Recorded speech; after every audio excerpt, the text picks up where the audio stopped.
is encountered either in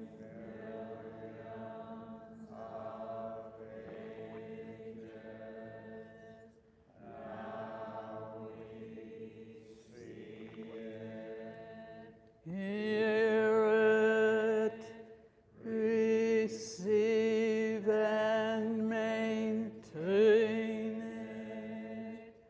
May we completely realize the Tathagata's true meaning.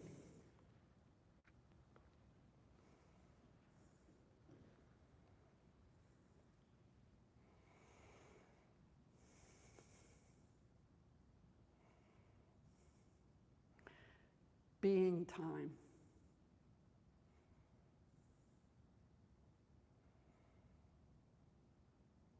Being time. Being time. Together. What a time it's been. Sharing sounds.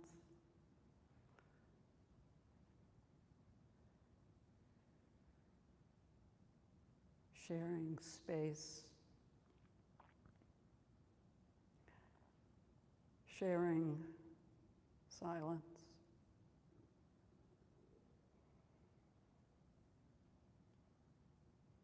Sharing talks, services, work practice, work meetings.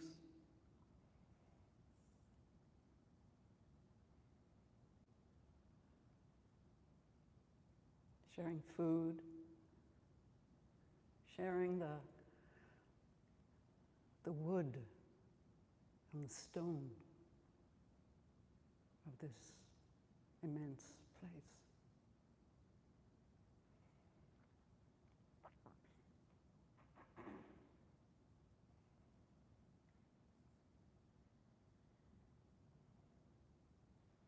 And the image that came to me about Sesshin is that it's like a scythe. And I bet the young folks don't know what a scythe is, but it's that image used by Father Time. It's a sort of a sickle-shaped instrument that was used. Probably hasn't been used in 50 years, because now we have machines to mow and to cut down. But the scythe was used to cut tall grasses.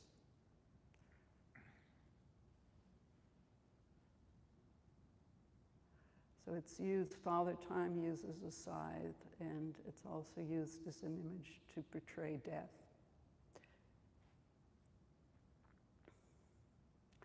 And the scythe cuts down these grasses that obscure our view and leaves everything bare.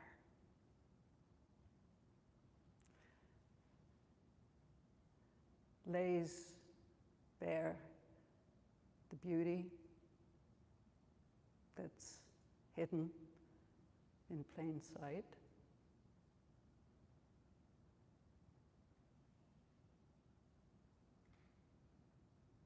Beauty of the faces, the bodies.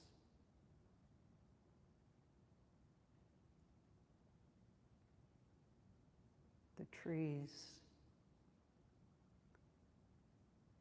the sounds.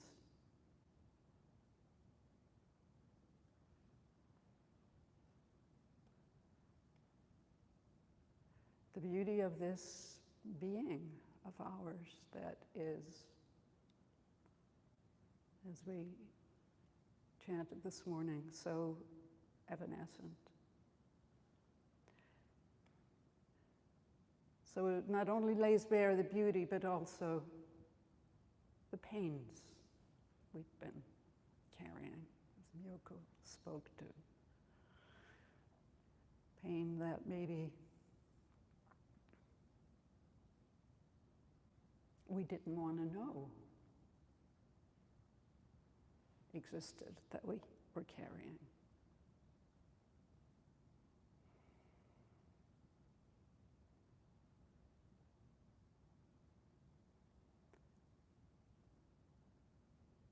And in laying it bare, it allows us to meet it.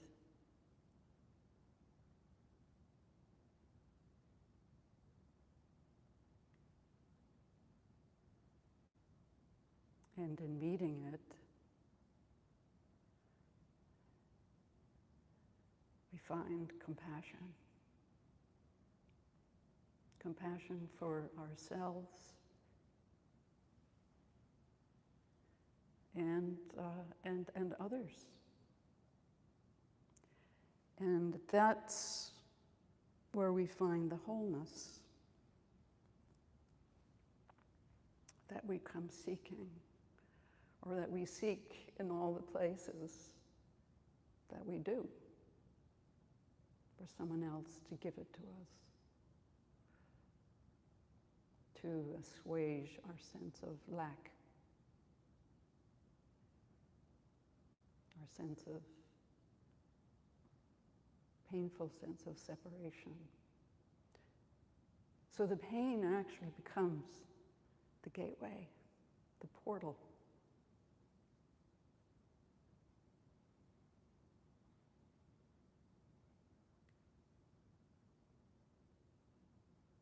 Into knowing the truth of who we are, that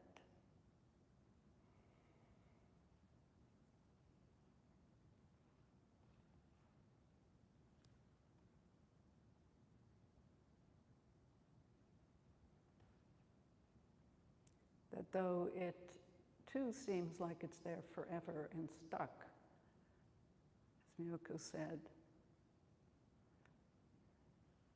no, it changes.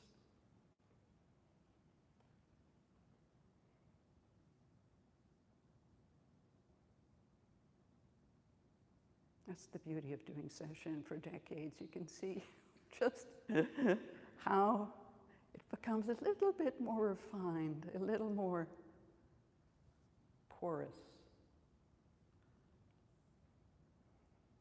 And that's what Sesshin does for us. We see after a week of coming back to basics,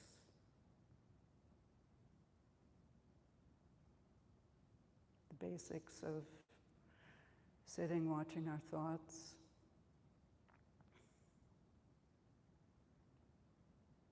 eating, sleeping, chanting, being alone with others for the time being, that something profound happens.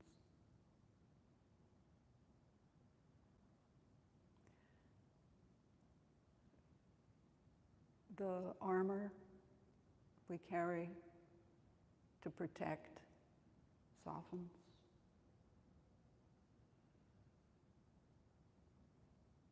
And in that softening, in that porousness, we can allow more in.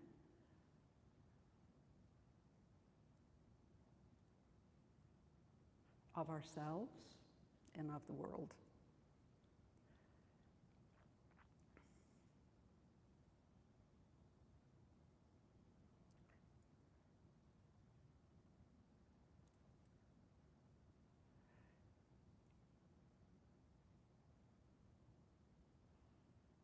And through that, the sense of separation, we see what a fiction it is. Which, the armor has told us otherwise.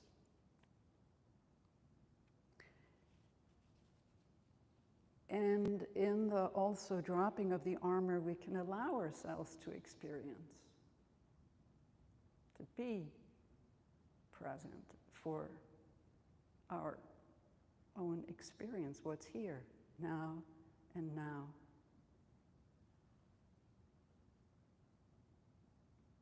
That awakening of all the senses. And so, this is what our beautiful talks have been telling us, how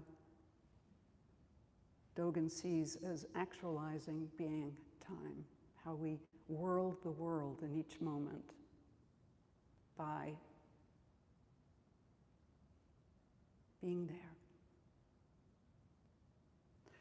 So, Dogen questions our understanding of time and says we should entertain more doubts about the conventional understanding.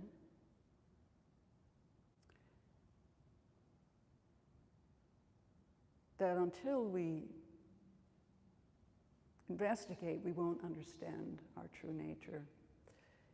He says, although you never measure the length or brevity of the 12 hours, which is equivalent to our 24 hours, Japanese, you never measure their length or swiftness or slowness, you still call them the 12 hours. As evidence of their coming and going is obvious, you don't come to doubt them. But even though you don't have doubts about them, that's not to say you know them. So just because we don't entertain doubts about things, because we take them for granted, because we assume, you're saying, wait a minute, don't assume.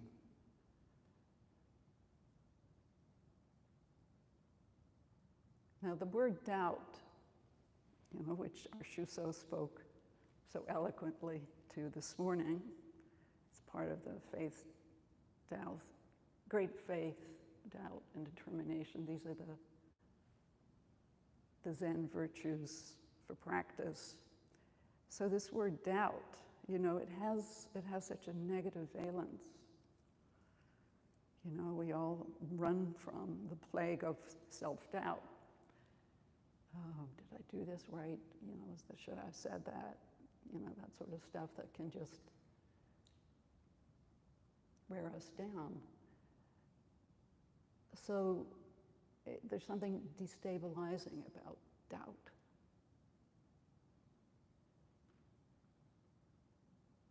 And the creative genius like Keats called it negative capability.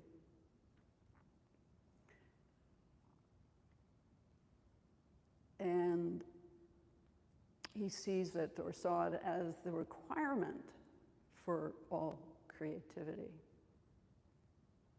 Saying this capacity is when man is capable of being in uncertainties,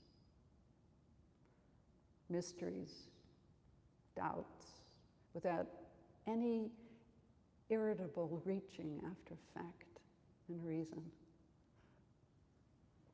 Irritable reaching, because that's what we want. We want the solid ground. We want the facts, just the facts. We are addicted to certainty.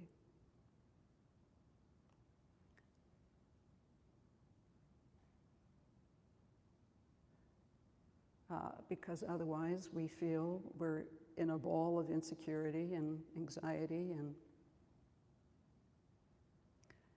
we have nowhere to stand.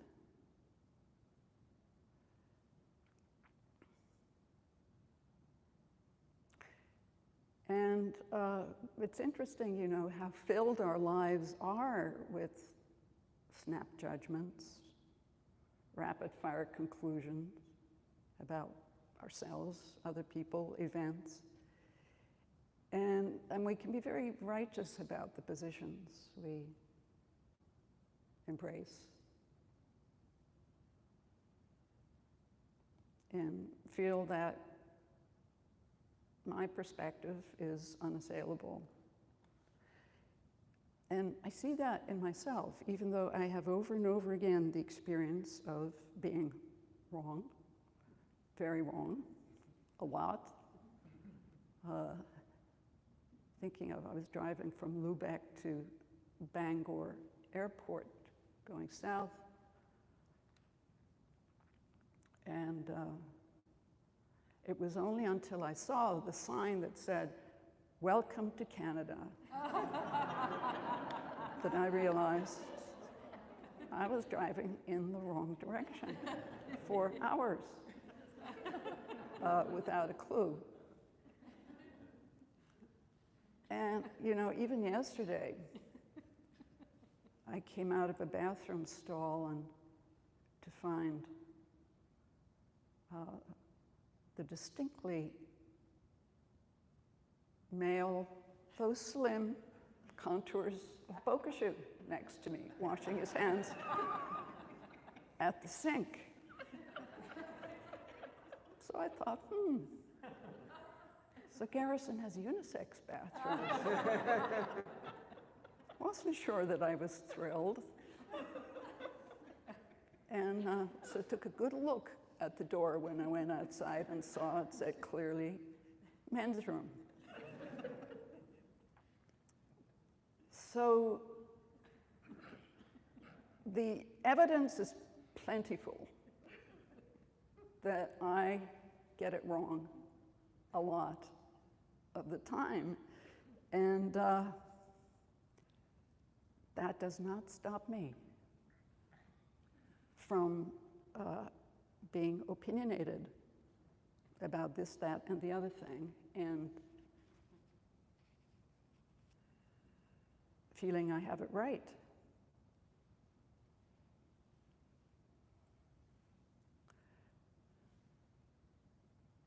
And I'm not the only one. I think I'm not alone in this.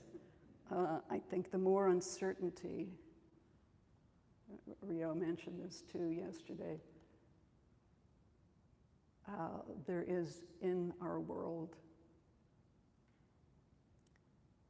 the more we cling to our tribes,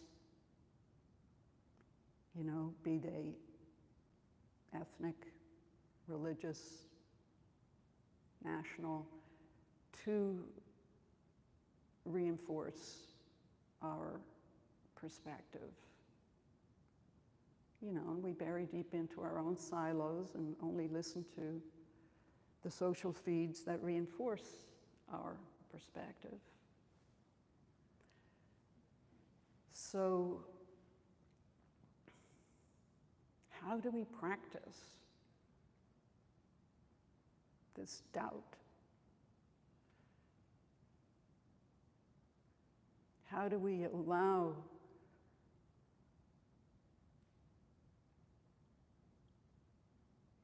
space for, maybe there is, but even space for ambiguity? Of course, Zen has always been very clear that knowledge has nothing to do with truth. In fact, it gets in the way. There's the wonderful story of Tokusan, who was the commentarist on the Diamond Sutra, renowned. And he heard that there was a sect, some heretical Zen sect in the South that entertained views that a direct perception of reality without reliance on words and letters was where it was at. So he determined to go down and sort of sort these heretics out. And along the way, he had a Dharma exchange with a woman selling rice cakes that was unsettling, to say the least. And he found himself a Zen master in the neighborhood just to clarify things. They spoke for hours. It was getting late, and the Zen master is showing him to the door and hands him a candle, a lit candle, so to light his way. Tokusan reaches out to take the candle, and the master blows it out. And Tokusan is left pitch dark. And that was his awakening.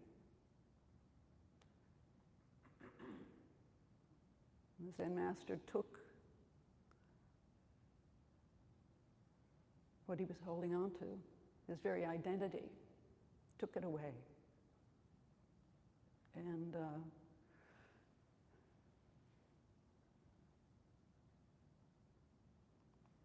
Tokusan, I think, went on to burn his sutras and things.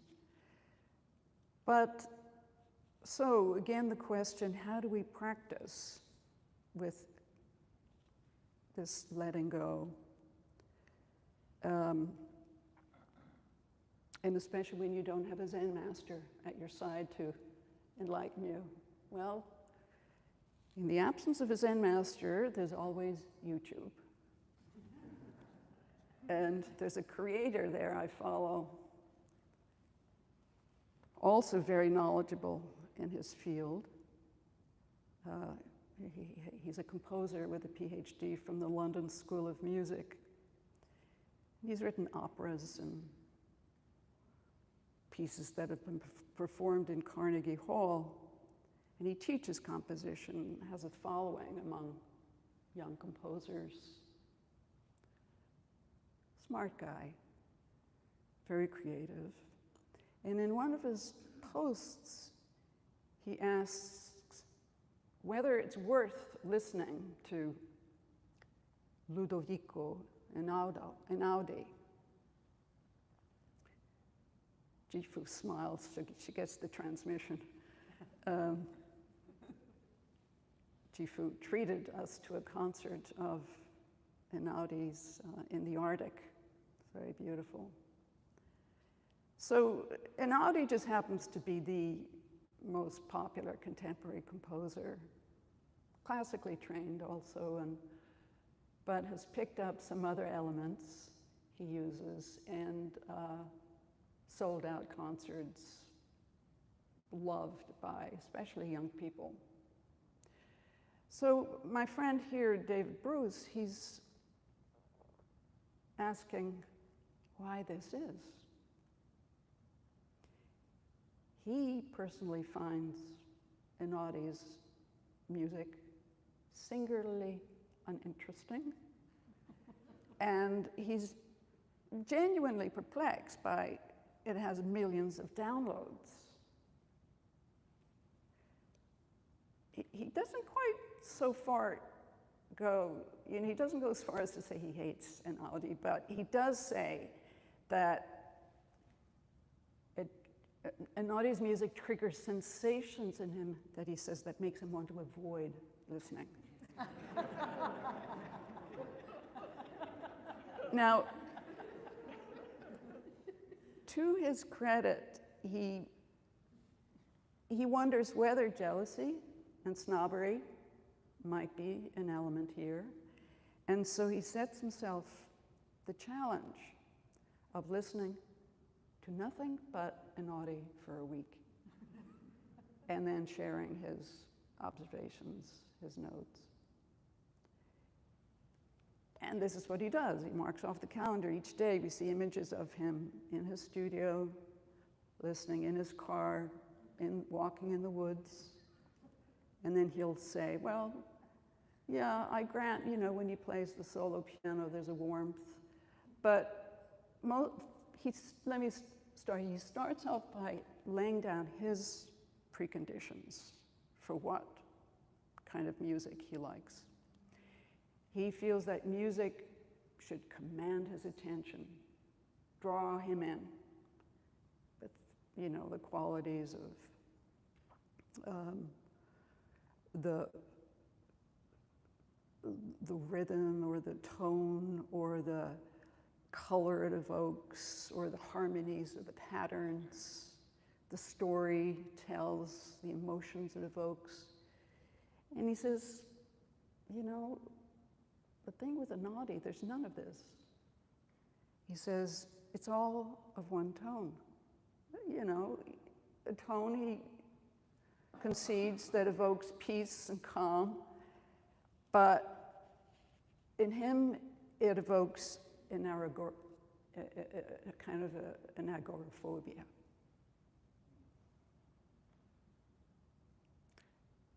So here he's ticking off the days he's listening, and in addition to not telling a story, Anadi, he says, just gives fragments of melodies that don't go anywhere.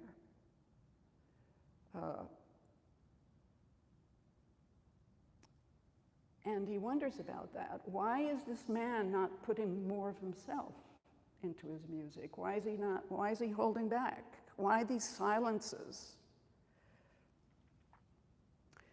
He also uses very simple chords and mostly the white notes, you know, which this man with his very sophisticated knowledge of librettos and God knows what else finds simplistic. So then he does further research and he comes upon this writer who has written several books, listening only to Anadi. And this writer says she loves or appreciates the music precisely because it doesn't manipulate the listener into feeling a certain way. She says it rather opens doors for people to walk through to find their own stories.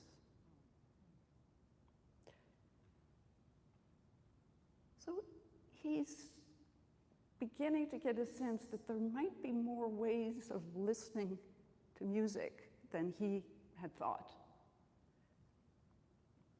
And in the end, he tries to compose a piece in Anadi's style.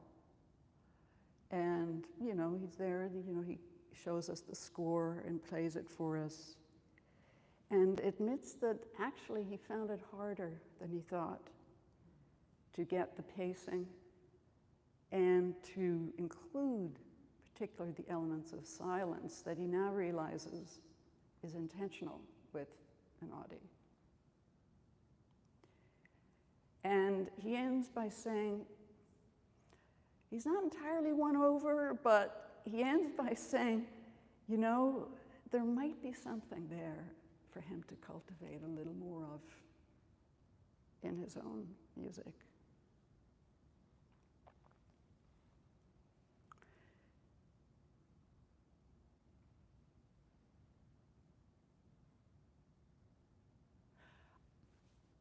I was personally very moved by this man's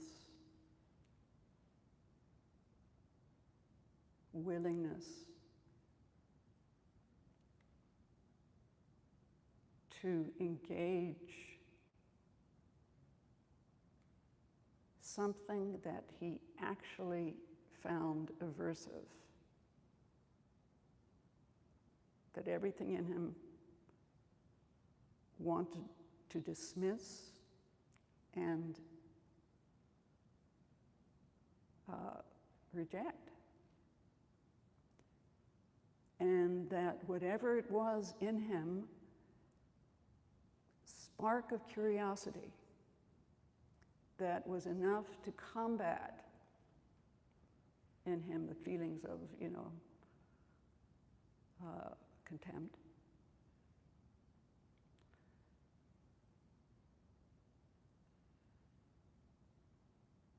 So this question of doubt, doubting the turf that we defend, because basically when it comes down to it, the sense of self and my opinions are really this turf that I feel, you know, my values, my tastes, my preferences. Um,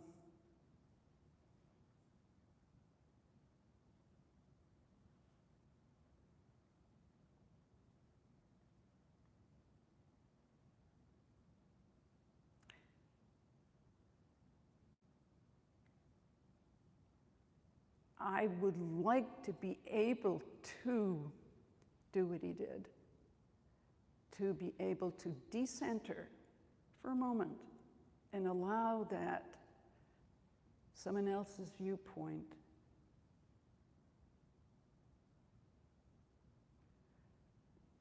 has its own place or has come to be from the conditions that were pertinent or relevant to them.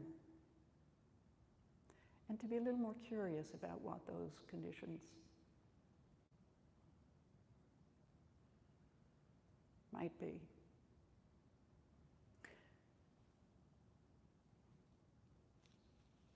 I would like us to end with a listening exercise, and we will get a chance, thanks to Concho's thoughtful preparation. We'll hear an Audi.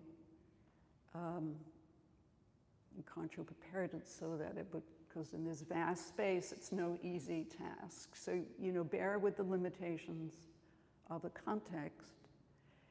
And we will use an exercise by Hakwen.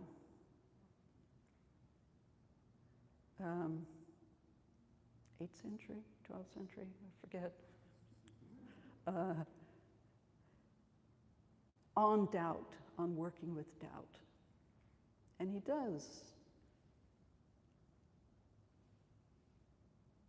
As we've been realizing all week, he used sound. You see, sound as the portal through which we ask ourselves this question that Rio asked yesterday: who hears? Who is listening? Hakwen says, we think it's our ears, the holes in our ears. I'll read what he says. He says, the method to be practiced is as follows. You are to doubt regarding the subject in you that hears all sounds. All sounds are heard at a given moment because there is certainly a subject in you that hears, although you may hear the sounds with your ears. The holes in your ears are not the subject that hears. If they were, dead men would also hear sounds. You must doubt deeply, again and again, asking yourself what the subject of hearing could be.